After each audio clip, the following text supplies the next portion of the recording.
सगर्भावस्था वो स्त्री के जीवन में आने वाला बहुत ही सामान्य पीरियड है। सगर्भावस्था की संभाल का खरा आशय ये है कि हर एक सगर्भावस्था के अंत में एक तंदुरुस्त माता को तंदुरुस्त बालक प्राप्त हो। आदर्श रूप से सगर्भावस्था की खबर होते ही माता की देखरेख और संभाल की शुरुआत कर देनी चाहिए। गर्भावस्था को सामान्य रूप से 3 त्रैमासिक में बांटा जाता है।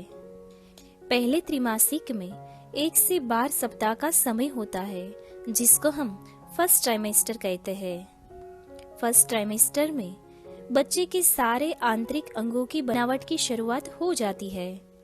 हर एक सगर्भा के शरीर में हर सप्ताह में परिवर्तन होते रहते हैं, परंतु ऐसा जरूरी नहीं है कि 2 स्त्रियों में एक सरके ही लक्षण पाए जाए, परंतु ऐसे कई सारे लक्षण हैं जो सामान्य है, जो थोड़े बहुत हर एक सगर्भा महिलाओं में पाए जाते हैं। सगर्भावस्था के प्रथम 3 महीने के सामान्य तकलीफ और गंभीर चिन्ह इस प्रकार है। सबसे पहला है मॉर्निंग सिकनेस। प्रेगनेंसी के शुरुआती 3 से 4 महीने में सगर्भा स्त्री को उल्टी और उबके की सामान्य तकलीफ हो सकती है। ये तकलीफ ज्यादातर सुबह के समय होती है, जिसको हम मॉर्निंग सिकनेस कहते हैं। ज्यादातर स्त्रियों में इसके कारण स्वास्थ्य पर विपरीत असर नहीं होती है। अब हम देखेंगे कि इस उबका, उल्टी और नोजिया को और उसकी समस्या को दूर करने के लिए क्या करना चाहिए। तो उसके लिए सुबह उठने के बाद ज्यादा वक्त भूखा ना रहना चाहिए। अगर शक्य हो तो अपनी पथारी के बाजू में ही कोरा नाश्ता जैसे कि खाखरा, ममरा, बिस्किट, टोस्ट आदि रखना चाहिए और उठने के तुरंत बाद ही खा लेना चाहिए। दूसरा है, एक साथ ज्यादा खुराक ना खाते हुए थोड़ी थोड़ी देर में थोड़ा थोड़ा आहार लेना चाहिए। तीसरा है, ज्यादा मसालेदार और ऑयली खाना नहीं खाना चाहिए, जिससे हम ये सारी समस्या से बच सकते हैं। और आखिरी है कि ज्यादा से ज्यादा प्रवाही लेना चाहिए, जिसमें आप पानी, जूस वगैरह का इस्तेमाल कर सकते हैं। दूसरी समस्या है कब्जियत, यानी कि कब्ज और कॉन्स्टिपेशन। सगर्भा स्त्री को ये तकलीफ कहीं बार देखने को मिलती है। अगर ये तकलीफ ज्यादा रहे तो उससे मसा और फिशर की तकलीफ भी होने की शक्यता रहती है। इसीलिए हर एक सगर्भा को कब्ज की तकलीफ ना रहे वो देखना ज्यादा आवश्यक है। ये तकलीफ से बचने के लिए पुष्कल प्रमाण में पानी पीना चाहिए।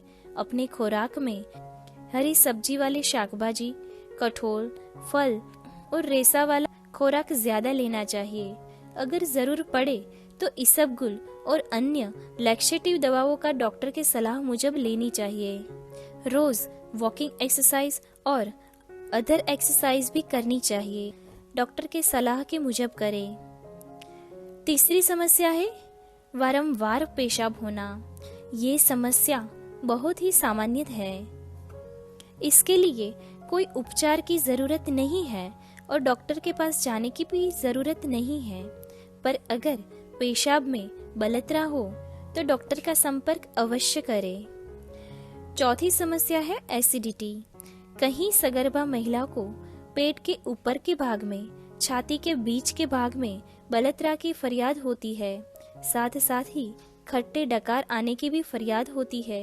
इस तकलीफ से बचने के लिए एक साथ ज्यादा प्रमाण में खुराक लेने के बदले थोड़े थोड़े समय में थोड़ा थोड़ा ही खुराक ले, जिससे इस तकलीफ से बचा जा सके।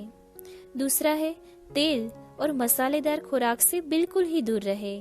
खाने के बाद तुरंत ना सोए और सोते वक्त सिर का भाग है ऊंचा रख के सोए। जो 5वीं समस्या है वो है श्वेत प्रदर। कहीं सगर्भा स्त्रियों में गर्भमुख की ग्रंथियों में ज्यादा स्राव होने के कारण श्वेत प्रदर की समस्याएं होती रहती है।